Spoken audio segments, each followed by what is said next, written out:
We like to sort of shine a light on some of the successes and some of the stories of the Championship and some of the roles that it's played in various players' career. And of course, with yourself, back in the early days, the Championship had a pretty pivotal role, I think it's fair to say. Can we sort of delve into those early times with both Nottingham and Bedford? Yeah, massively. Obviously, they were huge. The Bedford one, I was centre then, and went there for 2 seasons, and it was fantastic. Loved every part of it, and it was a real stepping stone. I think actually I always alluded to it. It's the first time I really understood, bonus point wins and or bonus point losses and how much that means in the league and stuff like that. It's all well and good playing second team rugby, but there isn't that consequences, and that you're then suddenly a part of people. It's their livelihood, and it means a lot. To get a bonus point loss, to fight out. So I can only praise it massively, what it's done for my career. And obviously then I moved to hooker, and we were trying to tee up to go to Bedford again.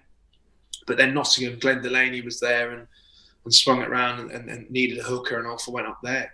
And I did 2.5 seasons, 60 plus games for them, I think it was, and had an absolute whale of time, mate. Loved it, and it was always meant to be a stepping stone back to Leicester, but I always made Nottingham my club or Bedford my club. Wherever I was going to, it wasn't like, oh, this is not good enough for me, kind of thing, which I think some people get very wrong when they go on loan to play. This was like, this is my club. If I go well here, if I play as well as I can, that will give me the best opportunity to step back up to the Premiership. But I had some great years there, and I wouldn't be where I am now without those experiences.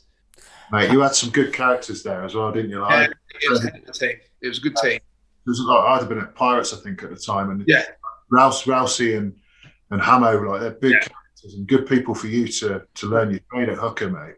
Brilliant people, and 𝗵𝗵𝗺, Matt Parr, and there was tons of them, mate. They're all, they all helped me so much and were so patient with me. Because I balls it up in games. I would balls it up, and I tried to make the best of it I could, but I would balls it up, and they were brilliant at helping me along.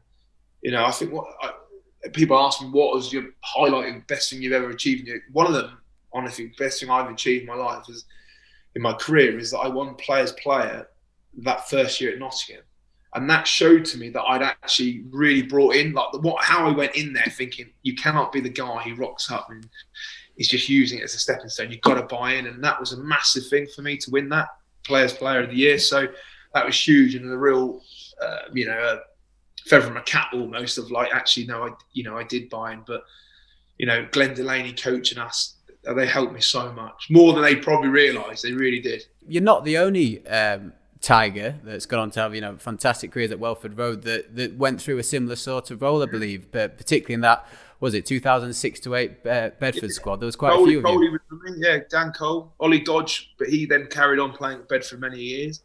Yeah, we went off, and we do look back on it as fun times. We had great times, and it's not only that, you can get a bit. I think academy players nowadays, you get kit washed, you get all these bits and bobs, and it's all well and good. But it's a good lesson for you to learn, mate, of one, how to organise your week. Do you know what I mean? Of you've got to wash your kit, you've got to be on time at training, all those bits and bobs. 2, as I said earlier, was you get a real feel of what a bonus point win does for you in the league, which is huge at times, isn't it? Or a loss, it can really get to understand that. And I think it just teaches you some very, very good lessons of how to get up for a game, for example. It's easy when you first start, you run out at Welford Road or whatever, you're gonna get up for it. But there's times in your career where, at the moment, there's no crowds. And I think actually that's taken some people some time to adjust, where I've had experience of, go to Rotherham away or whatever, and you run around the corner and you're in the 15-metre mark. It's the smallest pitch ever. The change rooms are tiny, and you've got all these experience of it's funny, and you're but you've also got to get yourself ready to play well for a team. So it's not only just the playing. There's the life lessons of were huge to learn at 18 years old, 19 years old, and as I say, me and Coley do look back on them and always think how they really did set us up brilliantly for a career. Some fantastic examples of sort of young Tigers coming to us at Donny. Johnny McPhillips and Ben White in recent seasons. Great to see those guys doing well at 𝗴𝗿𝗺 Road. We've discussed on this show as well that it perhaps offers a route for the player that isn't the superstar at 18, that perhaps is a little later to develop. And is that something that maybe rings true with yourself? Obviously, I know you always include a positional switch. It does, massively. It's very cutthroat nowadays, isn't it? It's like they make a decision on someone at the age of, as you say, 19, 20. That's early doors, isn't it? That's early doors. And they can make a decision on someone and it doesn't pan out also, but some of those guys who step back, you've got Harry Wells in the second row for us now. At 18, 19, you wouldn't have thought whatever, but he went and learned some trade at Bedford in the second row, and he's flying now. So, it's important from all aspects as you look at it, as you say. You might need to come because you're not quite there, whatever, and then it might give you a good step up. Or actually, you have got some real good talent there. Let's get some game time into you and see what you can do, and then go forward again. I've spoken to Brett Davey at Donny. He's happy to let you come and hold a tackle bag for 4 weeks and get a bit of experience. And I turned up. Just, I didn't know what to expect, really. I'd never been in any professional setup. I never really fit that mold, to say. And the story goes that I hit the machine and 𝗴𝗿 said, sign him up. That's how the story goes. But I ended up staying, pretty much. They signed me on, and then it was a weird champ. There used to be top 8, I think, went into top 8? Went into 2 falls. And you played home and away in like a playoff system. And Alex Brown said he was signing at Exeter. So 𝗴𝗿 just played me a bit in that, which I'd gone from playing for Morton and Norton in, I don't know what level is that, Mikey? Northeast 1. Yeah, to champ, and that was my step up. And I got told to hit a scrum and get to guard, and that was how it started. And a lot of the young boys that play in the Prem now, front rowers, have done their time there. They've played Quiggers, or Matt Challenger's had a deep shot in the ruck or something. They've had that time in there. They've played those stalwarts. They've had the game at Bedford when the man on the bench is shouting 𝗵𝗺 is going to get you as you run out and stuff like that. It's with some great memories from it, and some it's a learning ground. A-League's great. A-League's great for it, but for front 5, I think the champ's the place to learn. I think it sits above under 20s and an A-League for me.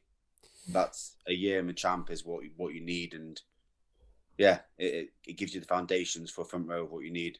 It just seems to be something that we see so often in the Premiership, that players that have played that sort of coalface championship have that experience, and that's the sort of true value that it offers in terms of development.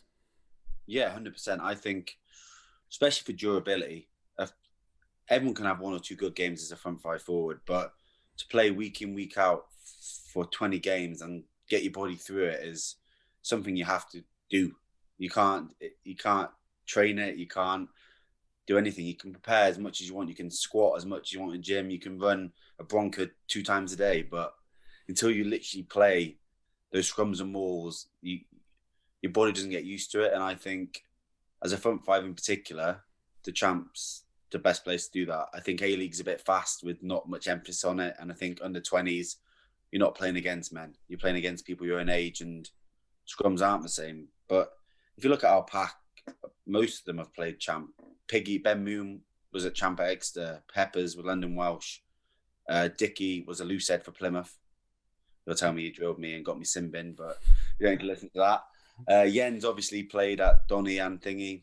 Harry was Nottingham Jersey. I was Donny Scottish. That's the front row as it is.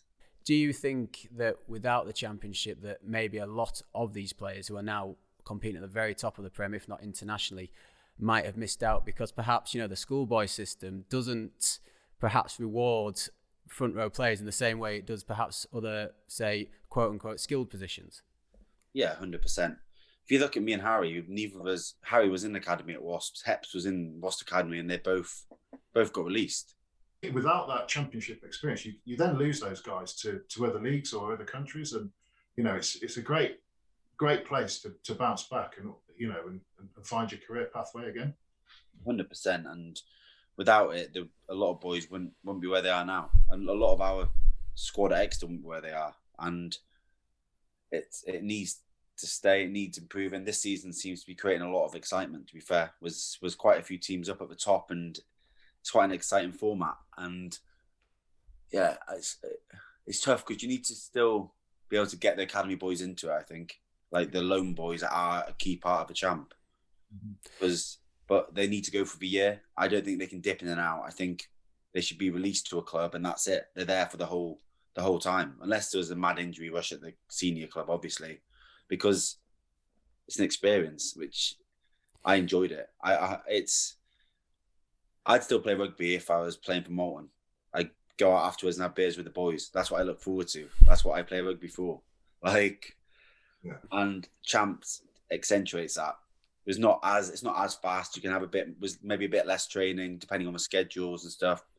And it teaches you more about yourself and the values of rugby, which I think that's what this beautiful game is about. Is I can have a fight with Heppers for 40 minutes on a pitch and then have a beer afterwards. I talk to the academy coaches at Exeter and I say the young props need to go for you.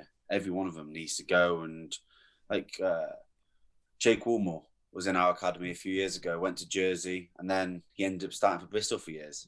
And he could have stayed at Exeter and played a bit of A-League, gone on loan to Taunton, but he took the step to say, I'm going to go and sign for a champ club full time, and it's worked out for him. You're now 42 caps for Scotland. You're closing on 100 appearances for Glasgow. But first, in terms of sort of senior rugby, recognised at Bedford Blues, of course.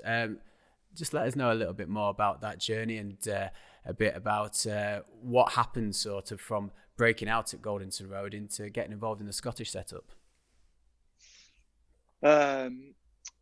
So obviously it was at school, and my first 15 coach at school put me in touch with a guy called 𝗴𝗵𝗺𝗽, who was the head of like the under-19 team at Bedford, the academy at Bedford, which, it was renowned as kind of the best non-premiership academy going at the time. And I was at a bit of a loose end, to be honest. I was finishing school and that would have been the end of the road in terms of, for me anyway, pursuing I guess the rugby dream and the rugby journey. I didn't really know where I was going to go or end up. I guess the route was to go to university, study, and what would have been. So yeah, got in touch and went along to Bedford after school for a few months on a Tuesday and Thursday night training. I think there's 4 or 5 nines there, and this was the under-19 team.